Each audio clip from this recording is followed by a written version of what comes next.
The Commanders and Bucks was a pretty fun game where we got to see a nice rivalry between Mike Evans and Marshawn Lattimore, and this was dating back to Lattimore's days as a New Orleans Saint, where he and Mike Evans went head-to-head for numerous matchups, and they were very physical, they were tough, and a lot of times they ended up into fights where we saw personal fouls and even a fight in 2022 causing kind of a melee or a brawl. In this game in particular, it was definitely advantage Mike Evans. I mean, Marshawn Lattimore was great for a little while.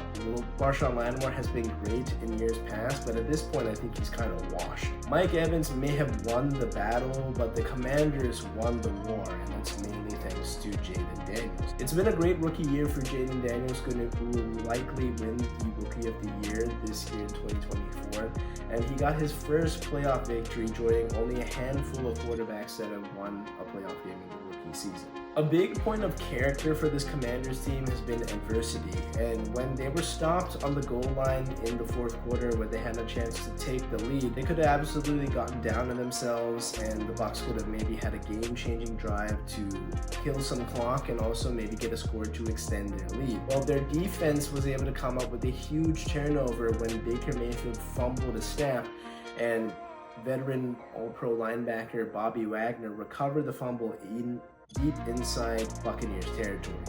This time, Jayden Daniels would make him pay, and he found Terry McLaurin for a touchdown on 4th and 2.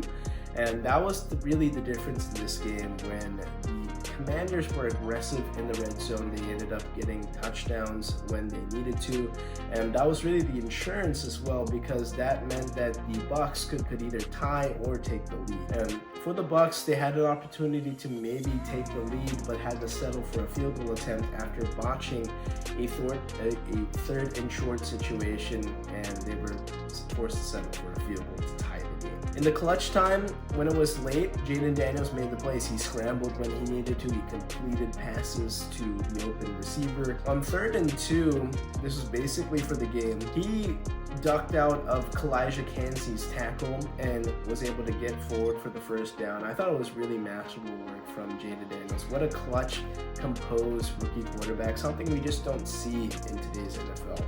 And for the Commanders now, I mean, them locking up this victory, I think is a major step in the right direction. It's their first playoff victory in over 20 seasons. And I think that's mainly thanks to this new ownership led by Josh Harris and Magic Johnson. For the Buccaneers, this is a major disappointment because they had opportunities to win this game, but throughout the entirety of this season, I think that Todd Bowles has really been an Achilles heel for the Tampa Bay Buccaneers. He's a defensive-minded head coach, and he maybe trusts his defense a little bit too much, because in several games this year, I can cite the Chiefs game, the game against the San Francisco 49ers, and this game against the Commanders, when they had opportunities to be aggressive, maybe go for touchdowns, go for it on 4th down, go for 2 for the win. They elect to go for ties, and in all three of those games where they elected to